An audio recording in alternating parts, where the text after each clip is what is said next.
franceinter.fr. À Marseille, la journée était consacrée aujourd'hui à la pollution des villes portuaires de Méditerranée. L'occasion de rappeler quelques évidences qu'on n'imagine pas forcément quand on songe au bord de la mer. Par exemple, qu'un ferry qui manœuvre dans un port, ça pollue autant que 30 000 voitures diesel.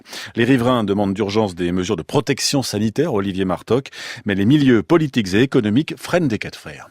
Pas de langue de bois dans ce colloque, avec les associations comme l'Air et moi, présidées par Victor Hugo Espinosa, scientifiques, économistes et politiques, ont immédiatement été plongés dans la réalité quotidienne des riverains. Nous respirons 15 000 litres d'air chaque jour. Quand on vit à côté d'un port, évidemment, on va respirer toute cette pollution. Oui, on doit être capable d'interdire des bateaux qui sont des bateaux dans lesquels il y a l'économie de la mort. Le ton a été donné.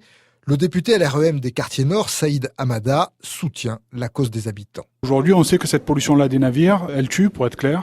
C'est-à-dire que les personnes, à terme, vont mourir à cause de cette pollution.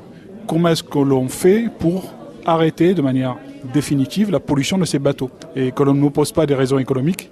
Parce que moi, je n'échangerai pas une vie humaine contre 1 ou 2 millions d'euros qui seraient rapportés à 2 ou 3 entreprises du secteur. Si Marseille reste la ville la plus polluée de France par les particules fines, les bateaux n'y seraient que pour 20%, à égalité avec l'industrie lourde de Fos.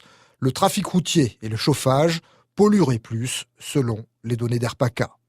Marseille, Olivier Martoc, France Inter.